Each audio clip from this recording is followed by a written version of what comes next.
The first thing Marcus noticed wasn't the weight pressing down on his chest, but the smell, ozone and copper, like lightning striking metal. His eyes snapped open to find Keth hovering inches above him, the Zephyrian's translucent blue skin flickering with bioluminescent patterns of distress. "Don't move," Keth whispered, his voice carrying the harmonic undertones that always made Marcus think of wind chimes in a storm. "The neural link, it's still active." Marcus felt it then, the strange tingling sensation spreading from the base of his skull down his spine. Last night's experiment had gone wrong, catastrophically so.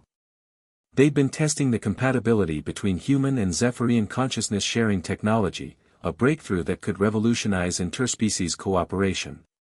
The prototype neural bridge was supposed to allow temporary thought exchange, nothing more. How long? Marcus asked, though he somehow already knew the answer. The knowledge felt foreign in his mind, like wearing someone else's clothes. 14 hours, Keth replied, his forearms trembling as he maintained his position. "If I move too quickly, the feedback could damage both our neural pathways permanently." Through the link, Marcus experienced Keth's terror, not of physical harm, but of losing himself entirely. Zephyrians processed emotions through electromagnetic fields, and Marcus could feel the alien's thoughts like static electricity across his consciousness. It was overwhelming and intimate in ways neither species had anticipated. "I can taste colors," Marcus murmured, watching the sunrise paint Keth's skin in shifting hues of amber and violet. "Your colors. They're musical." "You're linear thinking," Keth responded, wonder creeping into his harmonics. "It's like following a single thread through infinite chaos." "How do you function with such focus?" The question hung between them as they realized the profound implications. Human consciousness operated like a laser beam, narrow, intense, precise. Zephyrian minds were quantum storms, processing millions of probability states simultaneously. The neural bridge hadn't just connected their thoughts, it had created a hybrid consciousness neither had imagined possible. Marcus felt Keth's memories flooding through the link, the crystalline cities of Zephyr Prime, where thoughts became architecture and emotions controlled gravity itself.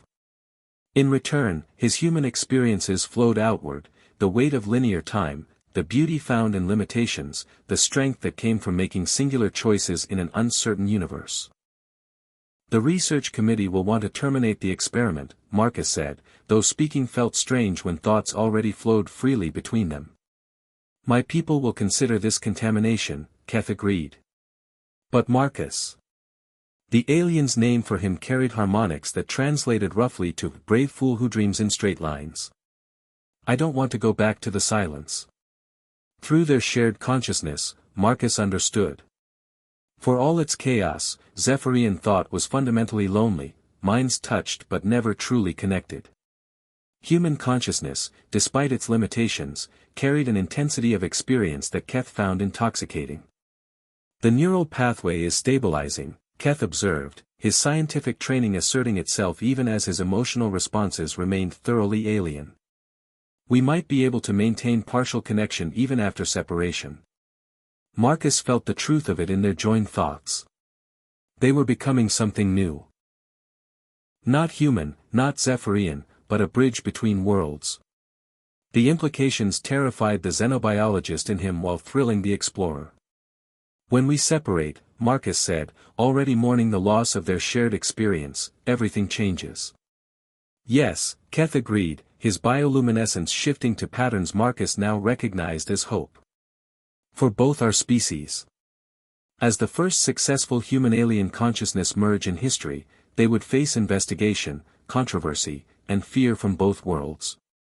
But they would face it together, carrying pieces of each other's minds, proof that the vast loneliness of space could be conquered not through technology alone, but through the courage to become more than the sum of their parts. The future stretched before them, uncertain and brilliant as starlight.